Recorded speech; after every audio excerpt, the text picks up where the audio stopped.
Only 16% of people who start a plant-based diet through something like a 30-day challenge or a vegan-wary actually stick with it. That means that 84% of people who start a plant-based diet give up.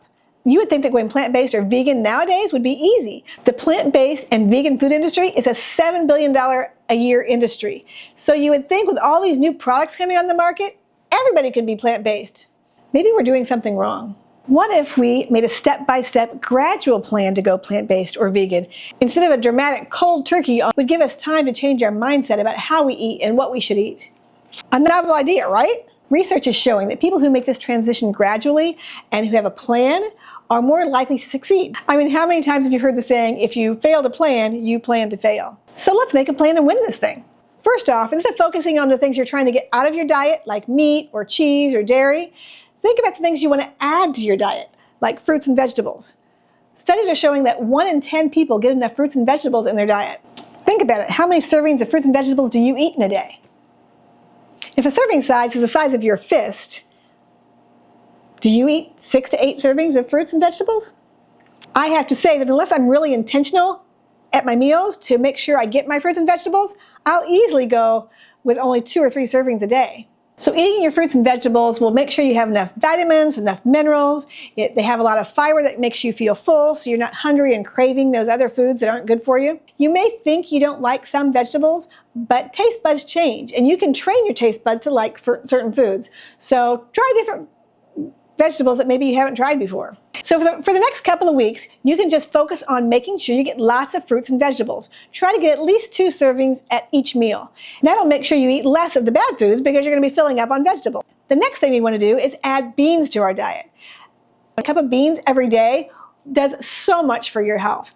You can do lots of things with beans, like putting them in salad, putting them in your soups.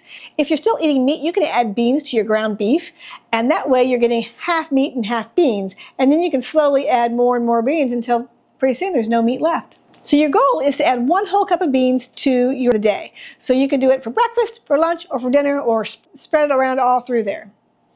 So now that we've added fruits and vegetables and beans, we need to add one more thing before we start taking things out of our diet, and that's whole grains. So that's going to look like not using white rice anymore, but instead you could use brown rice or purple rice or red rice. You could even do something like quinoa instead of rice.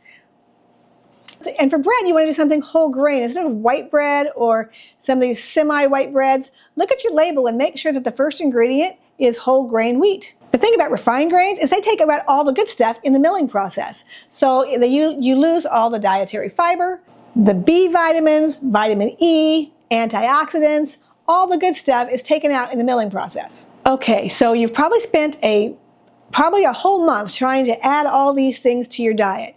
And hopefully you're filling up on a lot healthier foods and probably even feeling better.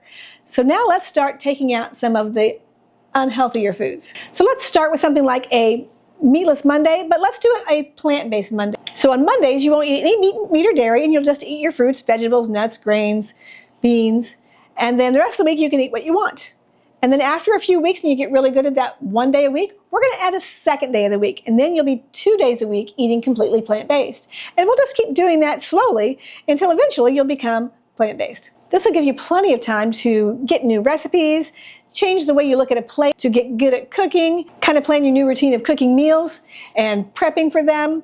It's going to help you change the mindset of how your plate is supposed to look.